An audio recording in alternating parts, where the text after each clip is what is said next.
또 보도록 하겠습니다. 1번, 2번 한번 읽고 한번 빠르게 써보세요.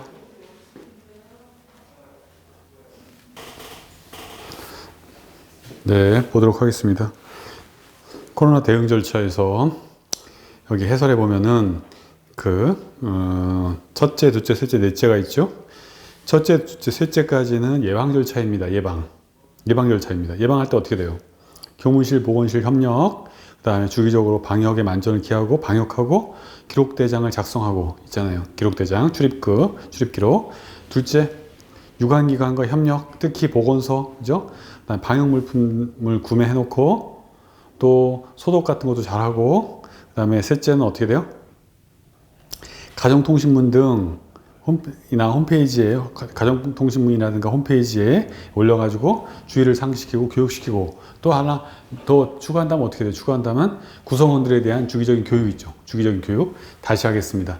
그러면 대응 절차에서 예방 절차는 어떤 게 있어요? 예방 절차는 주로 시설에 관련된 뭐예요? 시설과 관련된, 제가 여러분들 처음 만났을 때 이런 거 했었죠? 그림에서 여기 그 화면 띄우면서 했습니다. 그러면은 시설과 관련돼서는 점검, 소독 이런 것들이죠. 또 사람에 대해서는 어떻게 돼요? 사람에 대해서는 인식과 교육, 예방 교육 같은 거 시키는 거죠.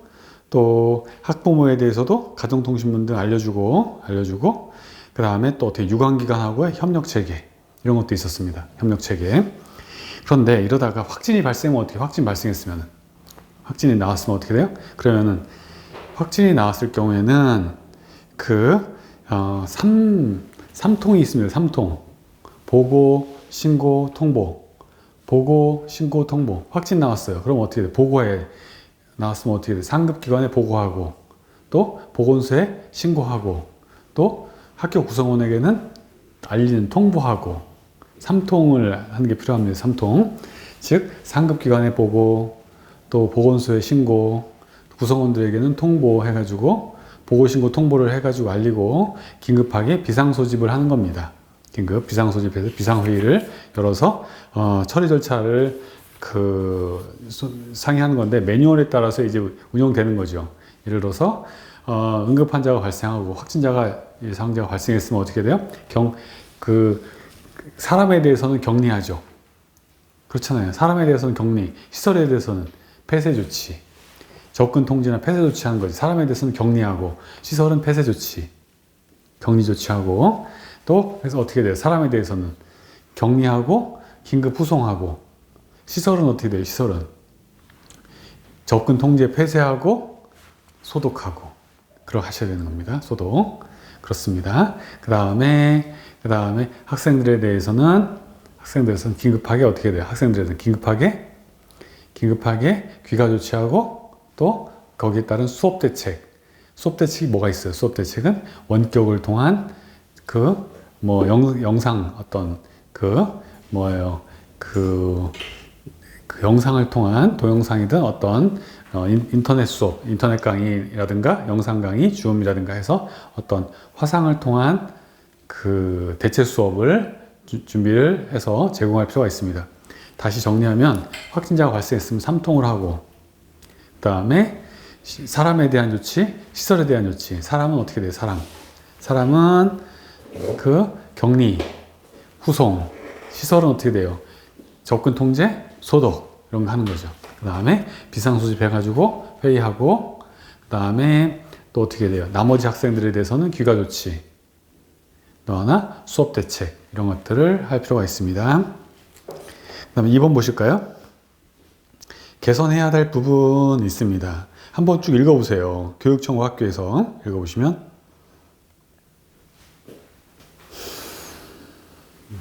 네, 여러분들 묶어볼까요? 공정성, 형평성 하고 장애 학생을 물어볼까요? 묶어보면 여기는 학생 측면입니다. 학생 측면에서는 어떻게 돼요? 소외계층 학생들, 다문화, 기초생활수급자, 내지는 이런 어떻게 장애 이런 아이들, 즉 소외계층 아이들에 대한 배려가 더욱 필요하다. 소외계층, 장애, 저소득, 다문화 이런 아이들에 대한 배려가 필요하다. 배려, 맞춤형 지원이 필요하다. 됐습니다. 이게 학생 측면이죠, 두 개가. 그다음에 교원 역량은 교원 측면이에요. 교직원 측면이죠. 교직원 측면에서는 어떻게 돼요? 교직원의 역량 강화. 연수나 컨설팅을 통한 역량 강화가 필요합니다. 세 번째, 기반 조성과 질 관리를 합쳐서 교육청 측면 묶어서 이런 건 어떻게 돼요? 교육청에서는 어떻게 돼요? 이런 수업을 위한 어떤 인프라 어떻게 돼요? 컨텐츠, 플랫폼, 기기, 스마트 기기 이런 것 원격 솔루션 이런 것들을 지원하는 게 필요합니다. 또 아울러 맨 마지막에 질 관리. 그 원격 교육의 질 관리를 위해서는 어떤 매뉴얼이라든가 컨설팅이 필요합니다. 이런 것들 나눠서 학생, 교직원 측면, 그 다음에 교육청 측면 나눠가지고 얘기해 주시면 좋겠습니다. 개선 방안. 조금만 통과해서요. 4번, 6번 한번 꼭 써보세요. 4번 보시면요. 앞으로의 교육은 어떻게 될 것인가? 예측해봐라. 여기서 유비쿼터스 학습 환경 밑줄 쳐보세요. 유비쿼터스 학습 환경. 언제 어디서나 배움이 가능한 유비쿼터스 학습 환경. 요거를 아셔야 됩니다. 요거 유비쿼터스 언제 어디서나 학습이 가능한 유비쿼터스 교육 환경, 학습 환경으로 바뀔 가능성이 높습니다. 변화될 것입니다. 그래서 그것을 지원하기 위해서는 첫 번째 디지털 교육 환경 구축입니다. 밑줄. 디지털 교육 환경 구축이 필요합니다. IT, 인공지능 등등 디지털 교육 환경 구축. 두 번째 학생 맞춤형 교육 지원입니다. 환경이 됐으면 어떻게 돼? 환경이 됐으면은 시설이 됐으면 어떻게 돼? 이제는 교육시키는데 어떻게? 학생 맞춤형 교육으로. 이제는 미래는 획일적인 교육이 아니라 학생에 따른 맞춤형 교육으로 가야 된다는 거죠. 그래서 이제 학생 맞춤형 교육으로 만들어진 제도가 뭐예요? 고교 학점제죠. 본인이 원하는 과목을 선택할 수 있는 고교 학점제가 학생 맞춤형 교육의 하나의 방법입니다. 맞춤형 교육으로 개별 수업 코칭, 내지는 취약계층 지원. 세 번째, 지역사회 협력체 구축입니다. 지역사회, 지자체라든가 대학, 도서관, 마을학교 협력해서 언제 어디서나 공부할 수 있는 환경을 만들어줘야 된다. 아셔야 됩니다. 매우 중요합니다. 6번, 코로나 상황에서 공무원은 어떻게 지원해야 할 것인가? 공무원은 여기서 계약 전의 준비사항, 계약 후의 준비사항 제목을 좀 봐주시면 좋겠습니다. 제목 한번 다시 읽어보시고 계약 전에 소독, 강화, 관리체계 구축, 비상연락망 등이죠. 위생관리, 위생물품 같은 거, 방역물품 준비해 놓는 거죠. 여러 쌍 카메라 같은 거죠. 마스크 비축 이런 것들은 계약 전에 미리미리 준비해 놓고 계약 이후에는 어떻게 돼요? 애들이 왔어요. 그럼 발열 검사부터 하는 거죠. 발열 검사해서 어떤지 보고 그 다음에 발열 검사에서 이상이 있으면은 등교나 출석 정지를 요구하고 경과를 시켜보고 다시 그 다음에 그 교육과 실천 지도인데 학생들에게 위생교육이라든가 이런 것들, 손 씻기, 기침 예절, 마스크 이런 것들에 대한 교육을 주기적으로 시키고 그 다음에 맨 마지막으로는 뭐예요? 환경 개선, 위생 환경, 창문 개방이라든가 이런 이격거리 내지는 접촉 최소화 이런 것들에 대한 환경, 외부인 출입 통제 이런 것들을 해야 된다. 알아두시면 좋겠습니다. 여러분들 코로나는 이번 시험에 매우 중요한 주제라고 볼 수 있죠. 특히 포스트 코로나 이후에 어떻게 변할 것인가. 7번, 8번 한번 읽고 한번 써보세요.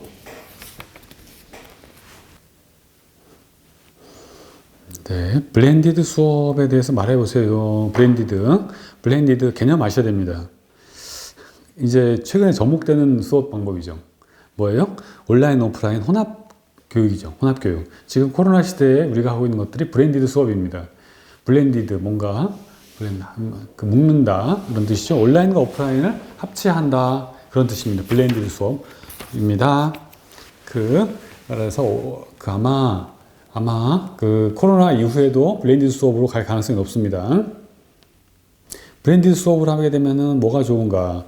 244페이지 주요 내용의 중간 보시면은 블렌디드 러닝은 어떻게 돼요? 수업의 다양성 확보, 풍부한 학습자료 제공, 시공간적 제약에서 벗어날 수 있습니다. 즉, 다양한 수업, 또 다양한 자료, 또 다양한 시간, 그렇습니까? 아무 때나 다양한 수업의 다양성, 학습 자료의 다양성, 내지는 시공간의 다양성, 다시 수업의 다양성, 학습 자료의 다양성, 내지는 시공간의 다양성의 제약이 없어지는 거죠. 그런 것들이 유리합니다. 그러면 8번 어떻게 해줘야 될 것인가? 블렌디드 수업을 활성화하기 위해서는 어떻게 해야 될 것인가? 제일 첫 번째는 어떻게 돼요? 환경 구축이겠지. 그렇죠. 환경 구축해야 되잖아. 이게 가장 기본이죠. 에듀테크, 또 디지털 수업 환경, 내지는 그 IT 기기, IT 그를 기반으로 한 학습 환경 등 유비쿼터스 학습 환경 다 좋습니다. 그 디지털 학습 환경이 만들어져야 되는 거죠. 그렇습니다. 무선 인터넷 등 학습 환경이 필요합니다. 그 다음에 컨텐츠도 마찬가지 온라인 컨텐츠, 플랫폼 다 갖춰야 되는 거죠. 무선 인터넷, 컨텐츠 플랫폼 내지는 이런 것들이 다 완비돼야 되는 거죠. 그 다음에 두 번째 그 245페이지 중간에 보시면은 온 오프라인 연계한 토익 토론, 프로젝트 수업 등 학습자 주도 학습 운영이라고 되어 있어요. 여기다 써놓으세요. 배움 중심 수업이라고 하죠. 이런 것들을 학습자가 스스로 할 수 있는 그런 수업 방법을 도입해야 이런 것들이 살아납니다. 선생님이 혼자 가르치는 거에서는요, 이게 큰 의미가 없어요. 학생 주도적 학습, 즉 배움 중심 수업이 되는 겁니다. 배움 중심 수업으로 변화됐을 때 블렌디드 수업의 그 극대화가 이루어집니다. 맨 마지막 볼까요? 마지막에 지역사회 자원 활용 및 유관기관 협력체제, 협업체제 구축, 즉 학교 학교 간, 학교 밖이 연결돼야 되는 겁니다. 그래야 시공간을 초월해서 온라인, 오프라인으로 다 공부가 가능한 겁니다. 그 지역사회 협력체계, 대학이나 지자체 등등 어디서 공부할 수 있도록 아무 때나 협력체제 구축이 필요하다. 그래서 환경 구축, 수업계 방법 개선, 지역사회 협조 이런 것들이 필요합니다. 여러분들 앞으로의 과제이기 때문에 잘 알아두세요. 10번 갑질 한 문제 하셔야 되고, 그 다음에 12번 적극행정 중요하죠. 한번 써보실까요?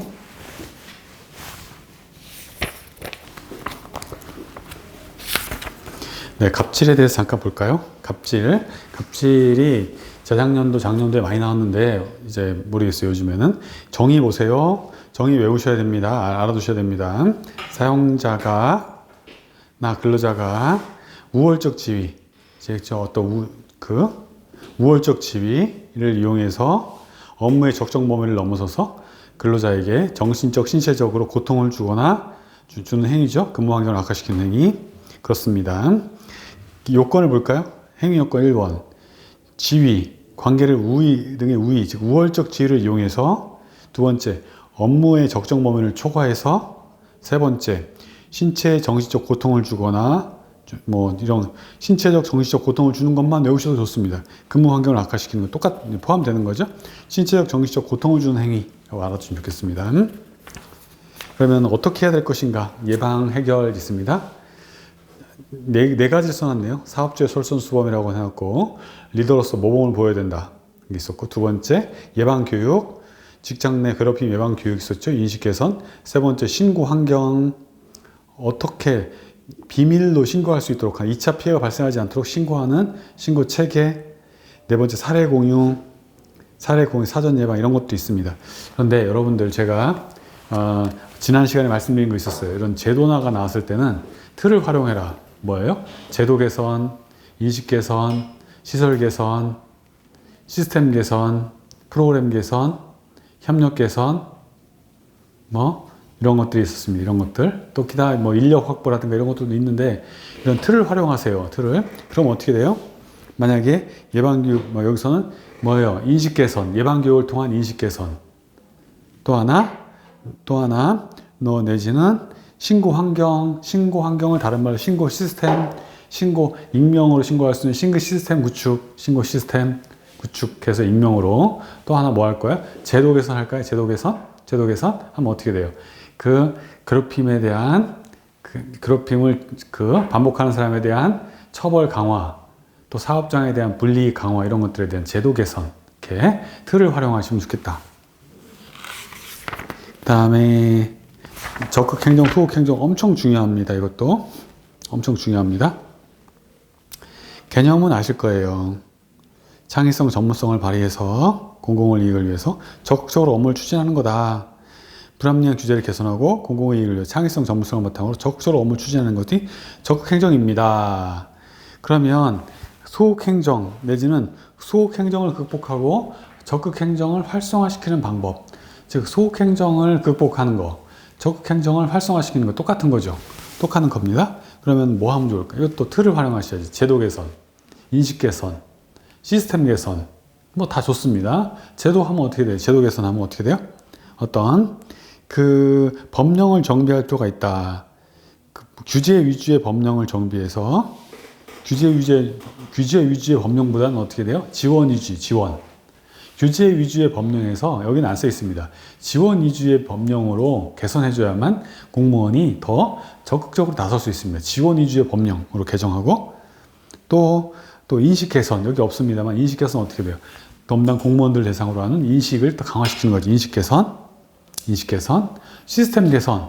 시스템 개선하면 어떨까? 시스템 개선하면은 어떤 적극 공무원에 대한 어떤 표창, 우수 내지는 우수 공무원 선발이나 우대 인센티브를 우수 공무원으로 선발하거나 포상하거나 우대하거나 인센티브 제공하는 시스템, 포상 시스템이죠. 이런 것들이 만들어질 필요가 있다. 네, 제가 그래서 틀을 했어요. 틀을 이거 안 하고 제도 개선, 인식 개선, 시스템 개선. 어떤 경우에는 시설 개선, 협력 개선, 내지는 인력 개선, 내지는 또 뭐 프로그램 개선 이런 게 있는데 제가 그때마다 한 두세 가지, 세 가지 정도를 해가지고 하시면 좋겠다. 되게 중요한 문제입니다. 적극행정, 소극행정. 13번, 그 다음에 16번 한번 읽고 한번 써보세요.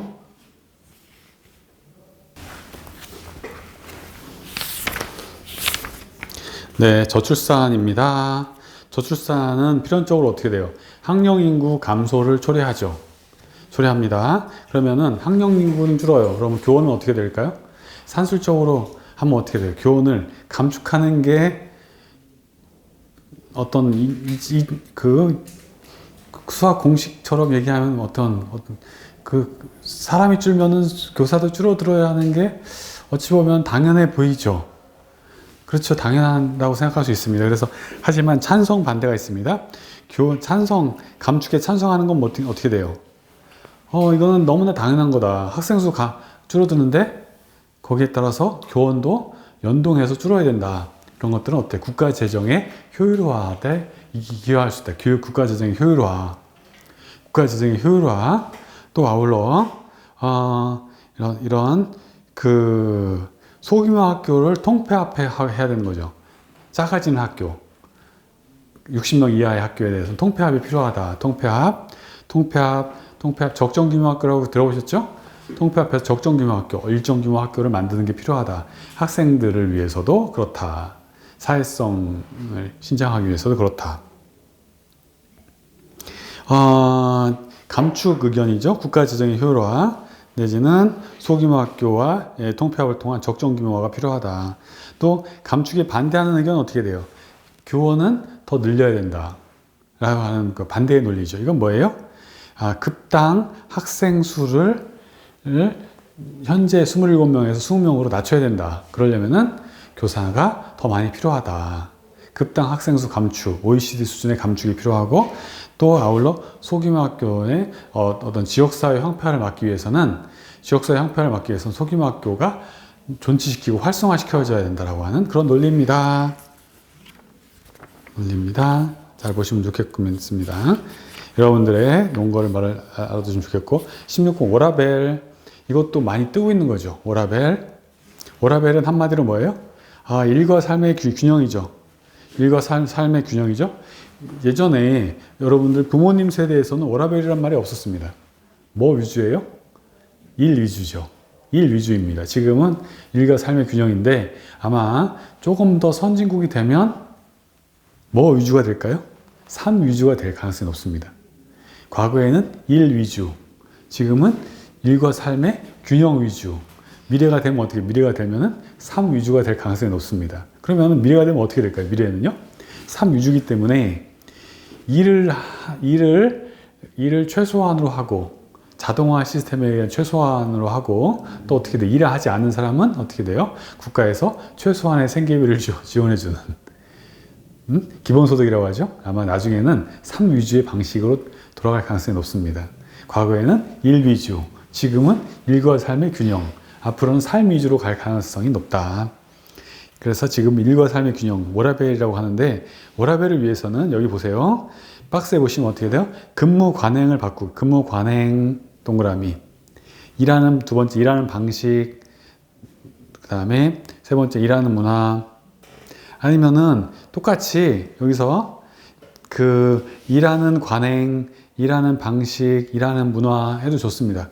일하는 관행에서는요 정시 퇴근 연락 자제 업무 집중 정시 퇴근하고 연락을 자제하죠. 퇴근 이후에 연락 자제, 업무 집중. 업무할 때 딱 하나 하는 거죠. 딱. 업무할 때 딱 하자. 그 다음에 일하는 방식은 어떻게 돼요?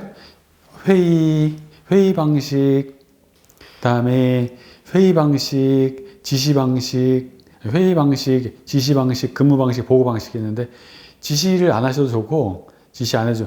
회의 방식, 근무 방식, 보고 방식. 회의는 어떻게 돼요? 회의는 간결하게, 근무는 유연하게, 보고는 어떻게 해요? 보고는 스마트하게. 스마트하게. 다시 합니다. 회의는 간결하게, 근무는 유연하게, 보고는 스마트. 주로 요즘에 어떻게 보고해요? 요즘에는요, 이제 대면 보고를 안 하죠. 그 대면 보고 하지 않고 이제 다 전자결제를 합니다. 여러분 현장에 가시면 전자결제를 합니다. 그렇습니다. 그래서 회의는 간결하고 근무는 유연하고 보고는 스마트한 전자결제 방식으로 가야 된다. 이라는 그런 시간을 최대한 아끼죠.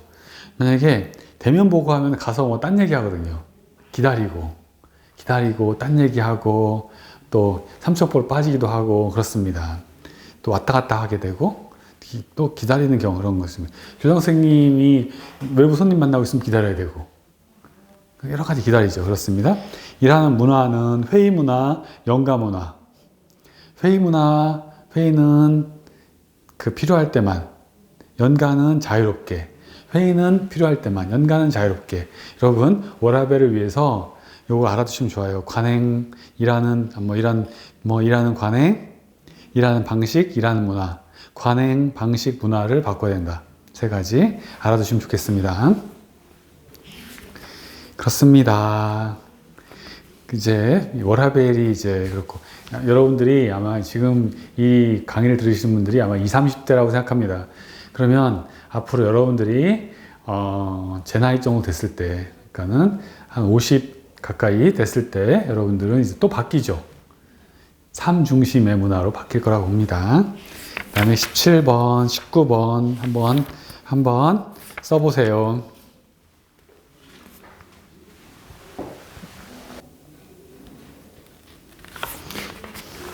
네, 또 볼까요? 교육공무직 여러분들이 이제 교육공무직에 대해서 아시는 분도 있고 모르는 분들도 있습니다. 교육공무직은 한마디로 얘기하면 어떻게 돼요? 학교나 교육청에서 근무하는 사람 중에 뭐예요? 공무원이 아닌 근로자입니다. 여러분들은 공무원으로 이제 들어가게 된단 말이에요. 공무원으로. 학교에 가면은요, 통상 3주체로 구성되어 있죠. 제일 중심에는 누가 있어요? 교사가 있습니다. 안타깝게도 여러분들이 아니에요. 교사가 가장 많은 수를 점유합니다. 교사가. 그 다음에 두 번째 많은 수를 점유하는 게 공무직입니다. 공무직. 각종 여기 나와 있는 대로 전산, 과학, 각종 보조죠. 보조인력, 조리 실무사, 조리나 영양, 급식실에 있는 분들, 시설 관리하시는 분들, 또 교무실에서 내지는 행정실에서 등 실무사 보조 이제 실무사죠. 실무사들 이런 분들이 총칭해가지고 어떻게 돼요? 총칭해가지고 교육 공무직이라고 하는 거죠. 하는 건데 교육 공무직에서는 통상 세 가지 문제점이 있었습니다. 세 가지 문제점이 있었습니다. 과거에는 고용안정, 처우 개선, 인력 관리 세 가지 문제가 있었어요. 교육 공무직에서 고용 안정, 처우 개선, 인력 관리.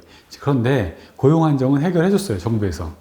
고용 안정은 과거에는 그냥 계약직으로 있어가지고 언제든지 계약 기간 끝나면 내보냈어요. 아무 때나 자르고 내보내고 그런 시절이 있었습니다. 그러다가 이제는 어떻게 돼요? 이제는 고용 안정을 해줬습니다. 어떻게? 60세까지 특별한 그 하자가 없으면, 특별한 징계 사유가 없으면 60세까지 근무할 수 있도록 해줬어요. 고용 안정은 끝났습니다. 특히 이제 문재인 정부 들어가가지고 그런 것들 많이 이제 드라이브를 했죠. 그런데, 남아있는 게 뭐예요? 처우 개선하고 인력 관리. 처우 개선과 인력 관리는 아직 안 되고 있어요. 지금 교육 공무직 분들이 맨날 이제 데모나 집회를 많이 하시는데 그 예전에는 어떤 거 위주로 집회했냐면 어떤 거 위주였어요? 고용 안정에 대한 집회를 많이 했어요. 고용 안정. 우리 불안하다, 신분이 불안하다 이걸 가지고 집회했어요. 시위하고. 근데 지금은 그거 가지고 시위하거나 집회하지 않습니다. 뭐예요? 다 처우 개선입니다. 처우 개선. 이제는 처우 개선을 어떻게 해달라는 거예요? 공무원하고 똑같이 해달라는 거예요. 근데 그거는 좀 과한 거 있습니다. 그래서 처우 개선에 대한 부분이 있습니다. 처우 개선에 대해서 보시면 문제점에서는 처우 차이, 임금 체계, 수당 차이 이런 게 있습니다. 대체 인력, 구제, 전환 배치, 인사 시스템 여러 가지가 안전사고, 근로 여건, 전문성 부족 여러 가지가 있는데 통상은 처우 개선과 인력 관리 부분인데 여러분들 해결 방안 보세요. 동일가치 노동, 동일임금, 동일가치 노동, 동일임금 취지가 반영되도록 임금 모델을 개선하는데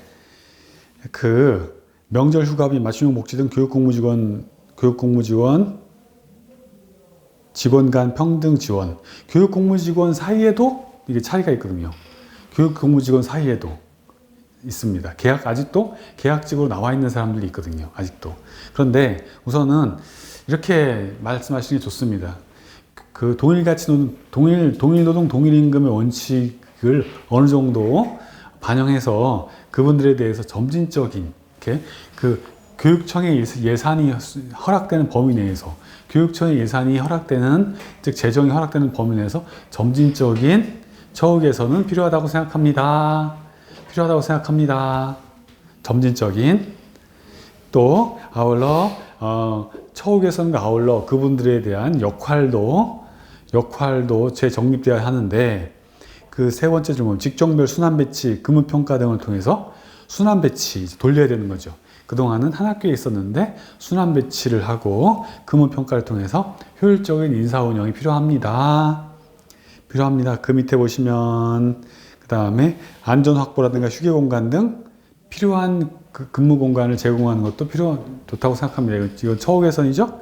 그 다음에 그 밑에 보시면은 동일 직종 내에 어떻게 돼요? 내부 승진과 팀장제 등 인력 관리 모델도 필요합니다.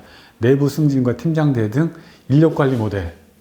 그동안은 승진이 안 됐거든요. 인력 관리 모델, 승진 관련 인력 관리 모델도 필요합니다. 이분들의 능력 향상을 위한 직무 연수나 안전 교육도 필요하다고 생각합니다. 그래서 이런 것들이 이런 처우 개선과 인력 관리 안에 들어가 있는 겁니다. 어떤 것은 처우 개선, 어떤 것들은 인력 관리가 이제 문제가 되는 겁니다. 그래서 두 가지가 쟁점으로 나와 있는데 이런 것도 이제 시급하다 알아두시면 좋겠습니다. 필요하다. 19번 사립학교의 비리 해결이죠. 사립학교가 이제 뭔가 아시는 거고 비리 해결책 보세요. 첫 번째는 공익신고, 두 번째는 공익제보자 보호 보상, 다음에 세 번째 엄중처벌, 비리에 대한 엄중처벌, 네 번째는 어떻게 돼요? 교육환경 개선 사업비 보조금 지원 제한, 비리 법인에 대한 지원 제한, 마지막은 중대 비리에 대해서는 관선이사, 지도감독 강화 이런 것도 있습니다. 이런 것들 제도에 대해서는 어떻게 됐어요? 어떤 이런 정책에 대해서는 세 가지 제도 개선, 인식 개선, 시스템 개선 필요하다고 생각합니다. 해도 돼. 첫 번째 제도 개선 어떻게 돼요? 어떤 제도 개선에 대해서는 사립학교에 대한 관리, 사립학교에 대한 어떤 비리 발생, 비리 유발자에 대한 처벌 강화, 제도적으로 처벌 강화. 또 두 번째, 인식 개선, 사립학교 구성원들에 대한 주기적인 연수나 컨설팅을 통한 인식 개선이 필요합니다. 세 번째는 시스템 개선이 필요합니다. 시스템 어떻게 돼요? 사립학교 비리 법인에 대한 어떤 거, 비리 법인에 대해서는 보조금 지원 중단, 지원 제한이죠. 그 다음에 관선이사 파견 등 시스템을 강화하는 게 필요합니다. 이런 것들 세 가지 제가 제도 인식 시스템 세 가지고 해봤어요. 외우지 말고 틀을 가지고 해보시면 수월합니다. 잠깐 쉬었다가 또 보도록 하겠습니다.